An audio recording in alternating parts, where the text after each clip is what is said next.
Have you ever wondered what secrets lie deep within the internet? Well, buckle up, because today we have 3 unsolved internet mysteries. Welcome back to Plastic Lounge Podcast. Rebel, what's going on? Have you guys ever wondered what's lurking out beyond what you can see? Almost like a hidden world. I'm gonna talk about a channel on YouTube called Mr. Sleepy People. So this account was made in 2011 and they released one video. The name of the video was called Bree Eye Check Part 1. It's like a POV perspective.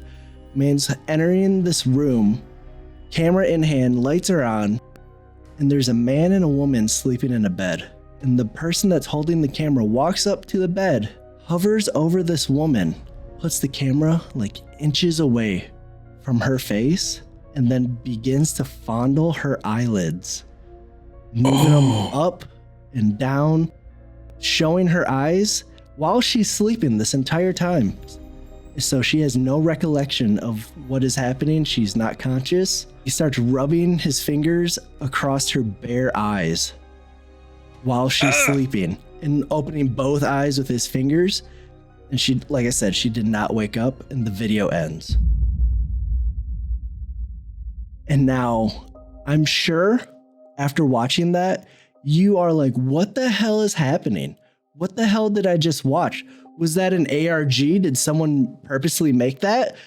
If they did, that would be insane for watching someone rub their fingers across some other person's eye, and they totally didn't react. So that brought up a lot of questions for people. Like I said, it was a part 1. Part 2 came out about a month later, called Bree's Sexy Eyes, Part 2.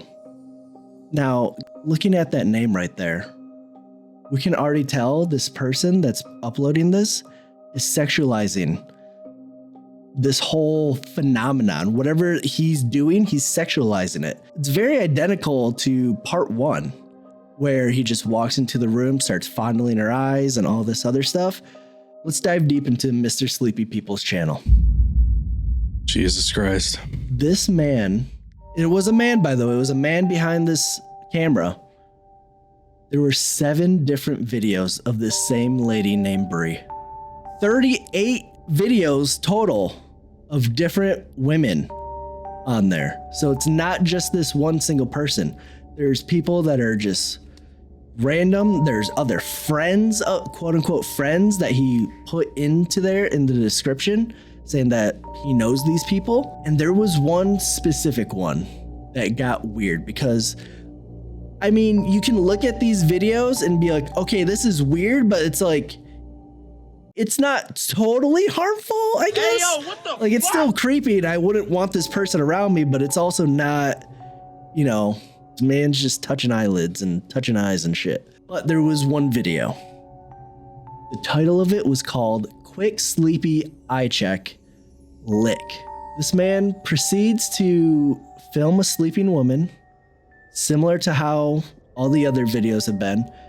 He peels her eyelids back and begins to stick his tongue on this woman's bare eye and is moving it across her bare eye, moving the eyelid up and down with it. It's gut-wrenching just watching this video. I highly recommend. TOS? No, it is not. Well, maybe. Not us talking about it. It is gut-wrenching. It is vile. It is gross.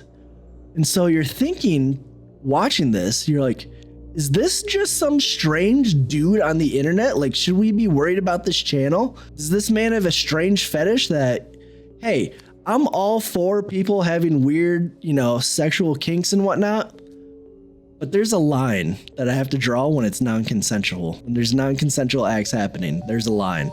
But as you look into this, you realize this is not just this one man. If you dive deep into the comment section and the community behind his videos, you realize there's more. So looking at all of his videos, there are on average 10,000 views. But if you look at the comment section, now I will throw these names out there, these usernames, because fuck these people. I'm going to be honest. Fuck these people. Yeah. Granted, there's multitudes of these types of comments on there. Almac says, yes, the lower eyelids again. More. JL Jr. says, should have stripped her down. 5195G unit. I agree, bro. If she's drunk, you should do more.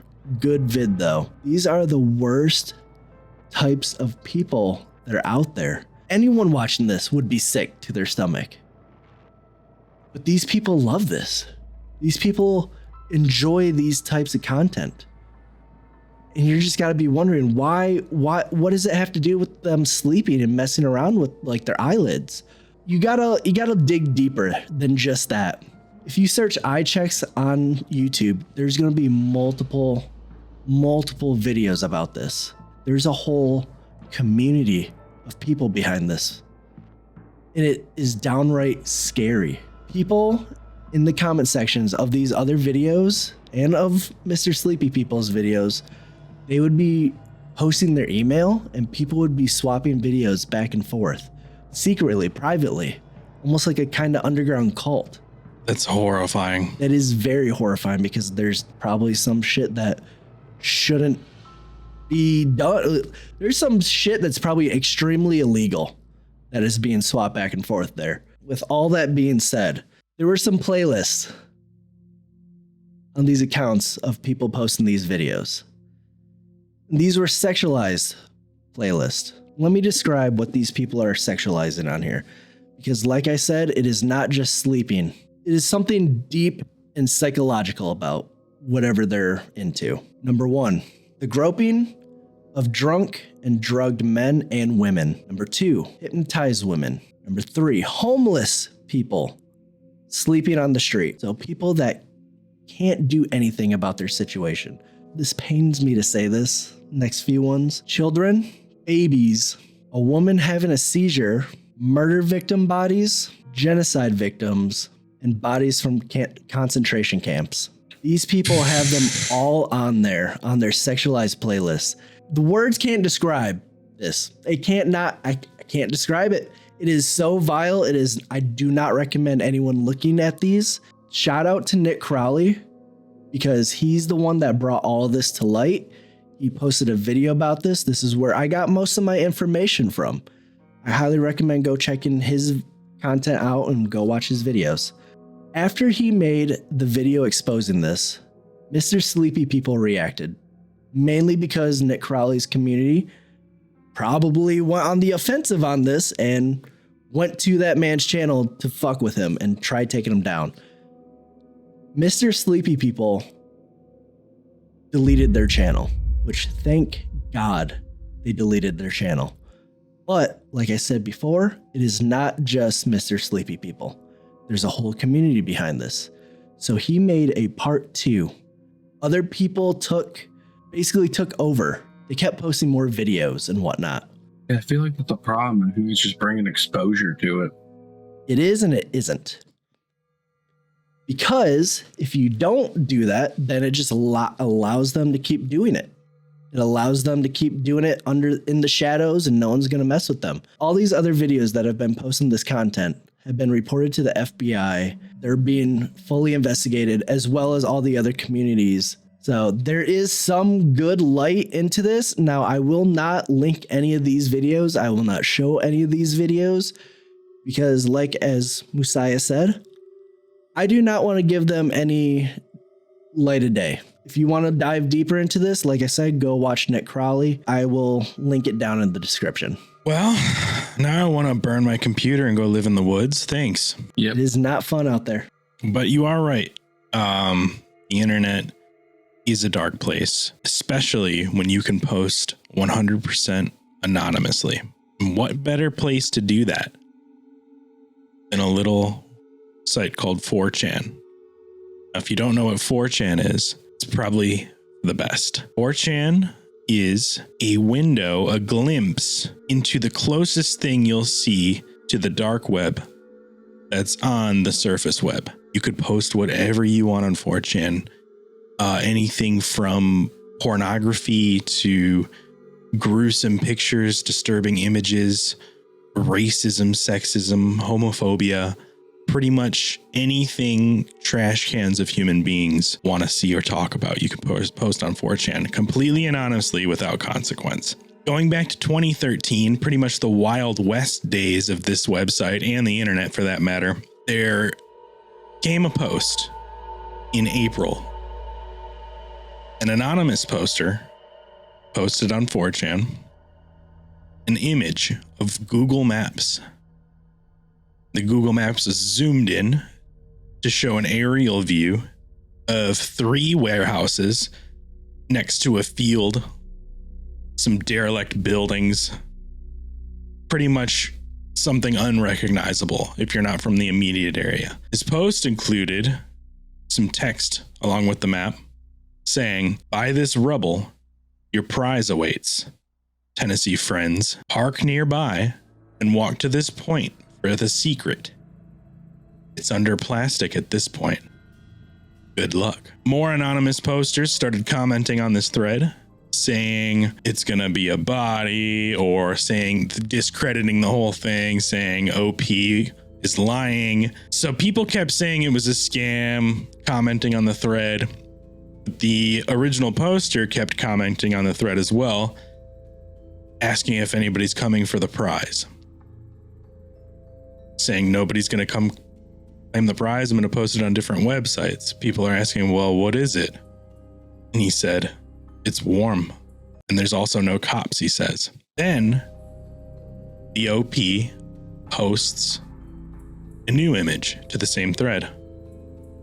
It is a decomposed human hand. Oh, He also posts another image, which looks to be a decomposed human femur bone. One final image was posted from the original poster in the thread of a big industrial-sized garbage bag in what appears to be a basement or a crawl space. So, after gaining some attention and some traction from the users of 4chan, there's a lot of conspiracies and talk about what's going on. However, one anonymous poster claimed his name was Alex, said he lived nearby. He recognized the picture of the map. He said he knows exactly where that is. He only lives maybe 10 minutes away, 15 minutes. And he noted it as some abandoned warehouses where they used to have like a factory.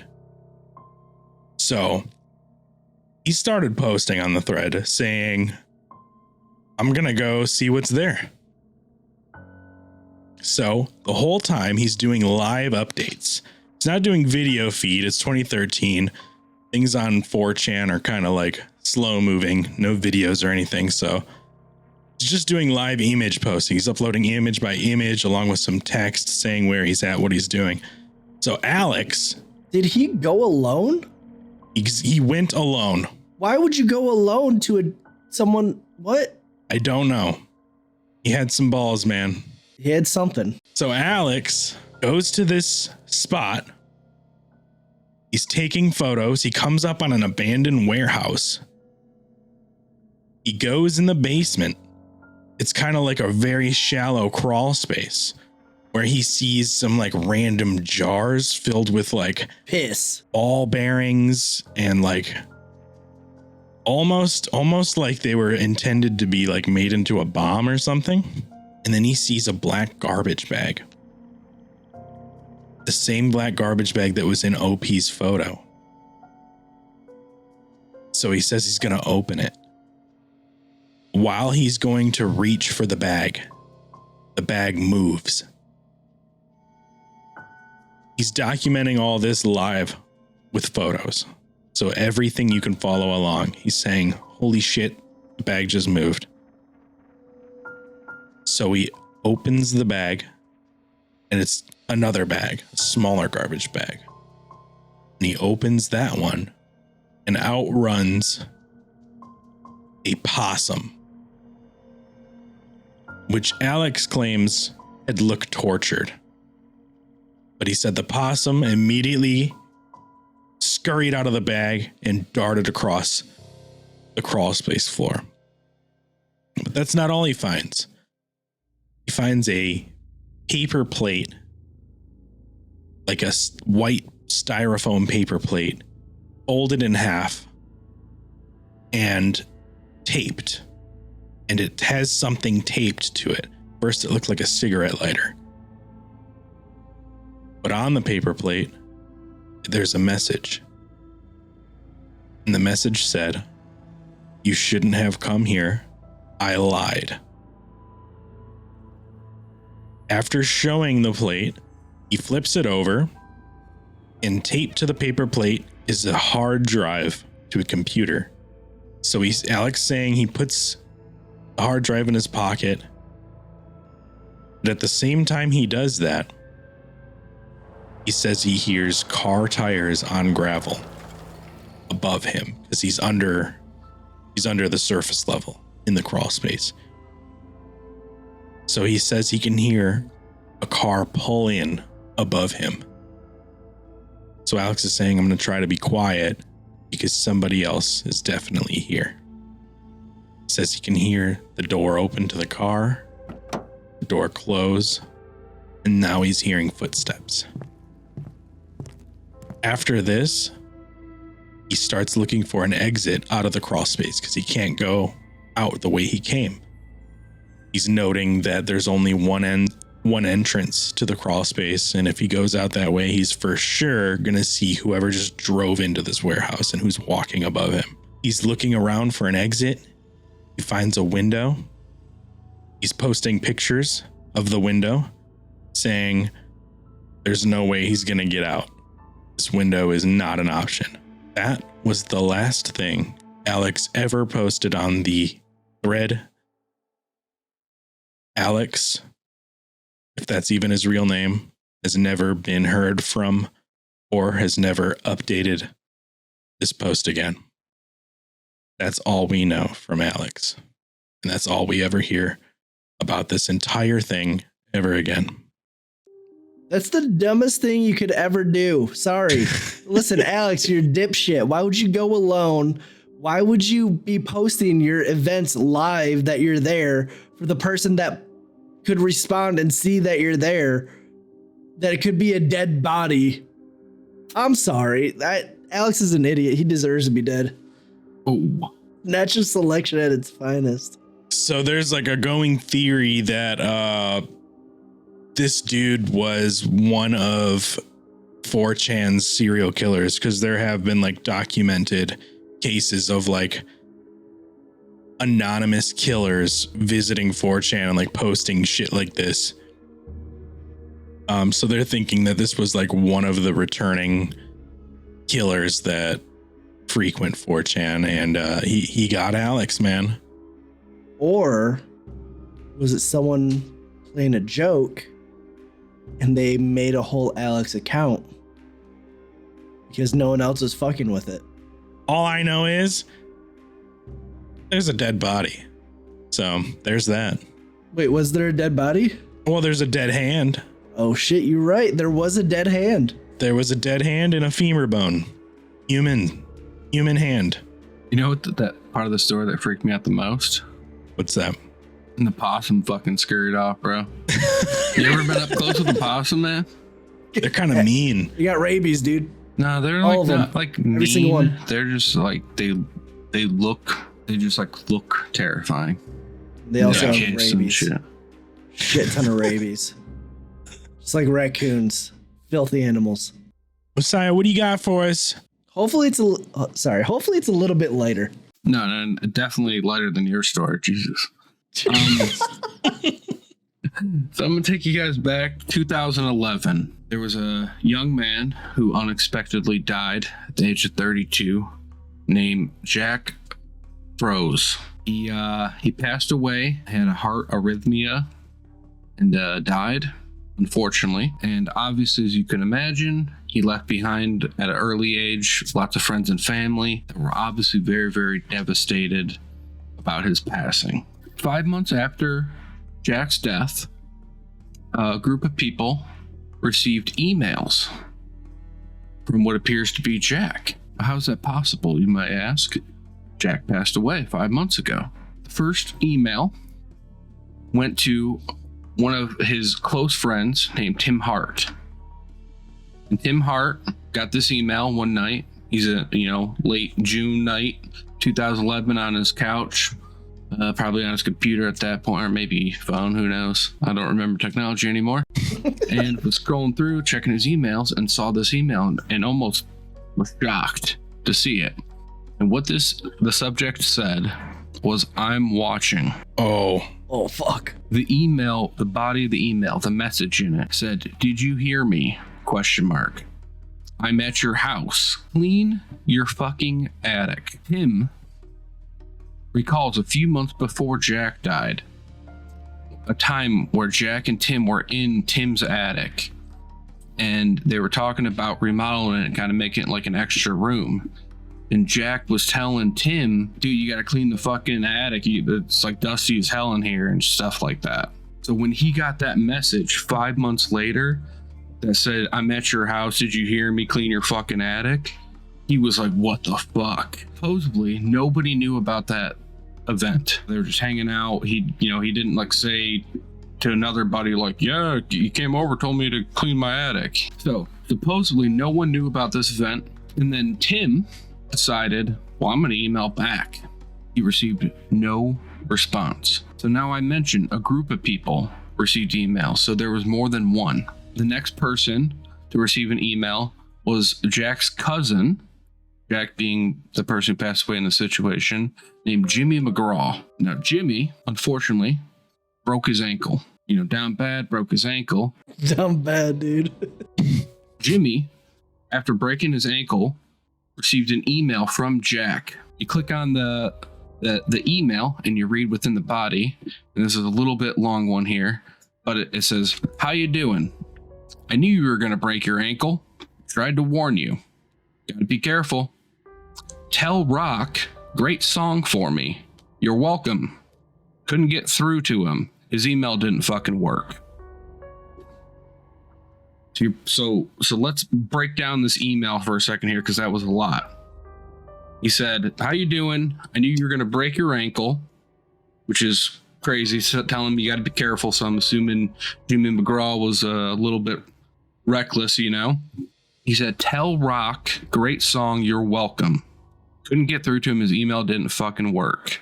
So Rock, everyone's wondering who's Rock. There was a guy, when all this story started to break a little bit, there was a guy on YouTube that was commenting named Frank Froze, and he was claiming to be cousins of Jack. And he commented, "Jack comes to me in my dreams a lot. I'm his cousin Frank. My family calls me Rock." He goes on by saying, "Look on Jimmy's phone and you'll see messages from me from Jack. I wrote a song for him months after his death. I was having trouble writing the guitar part, and Jack came to me in a dream with his guitar and a bottle of whiskey and helped me finish the song." So what with the that fuck? comment, if you go back to the email, Jack is emailing Jimmy McGraw, his cousin, and saying, "Tell Rock for me, great song, you're welcome." Couldn't get through to him. His email didn't fucking work. So obviously there's a lot of theories here. The most common theory here, and what everybody here would like to believe, is there is a way to communicate with the living once you pass, whether that be through some energy that you could somehow trigger electronic devices. We've seen spirits be able to use talking like, what do they call them, spirit boxes and all sorts of different things. You guys know what I'm talking about, right? Yeah. Just to make sure. Okay. So spirit boxes. So a lot of people are saying, as like kind of almost like technology evolves and people evolve, theoretically spirits evolve as well. So they're saying a lot of people, and there's a lot of documented cases where other people, and we're just talking about this one, have received emails from the dead. So it's kind of it's an unsolved mystery here. Did Jack really reach out, or this some sort of prank? Who knows? But I would like to believe that there's some way to communicate after you pass. I like to think that the afterlife is basically just one big call center, and they're just sending out emails and talking on spirit boxes, just trying to get the answer out. They're like, you guys answer that spirit box down on I don't know, I-75. They're like, Daryl, can you pick that up? Can you fill that up? This is Microsoft. This is Microsoft. But what do you guys think? Pretty crazy, right? There are also services. I know one company, I think it's called Dead Man's Switch or something like that. You can set up like messages to go out on your accounts, email, text, whatever, from you in the case that you die. This company just does it for you. However, that doesn't explain anything because it wouldn't explain the like specific messages left to Rock and how he died unexpectedly. Yeah, exactly. So it's kind of irrelevant. That's the only thing I was thinking of. But other than that, maybe. Okay, I do have a theory now. Maybe Jack was the ultimate prankster. Maybe he knew that this shit was gonna happen. He was known as a jokester, life of the party, social butterfly type guy. He probably got really drunk one night and was like, hey, I'm going to schedule an email to make fun of my man's goddamn attic and pretend that I'm up there when I'm dead. Or he's also going to send another email knowing that, this guy's going to break his ankle one of these times. Got to warn him about it. And I know the other guy likes me, so he's going to try writing me a song. After he broke his ankle. Exactly. He's smart. He's a good estimator. We're going to go with this date. Just drunk on whiskey. Like closes his eyes and puts his finger down on a calendar. It's like throwing a dart. We've unwrapped 3 different deep internet mysteries. I'm Grits, and we were joined by Messiah. Yo. And Rebel. Oh, hi. Leave a like, leave a comment, leave a sub for us. If you have any personal stories or personal accounts, unexplained things happen to you, please email us over at plasticloungepodcast@gmail.com, and we'll see you next time. Thanks for watching.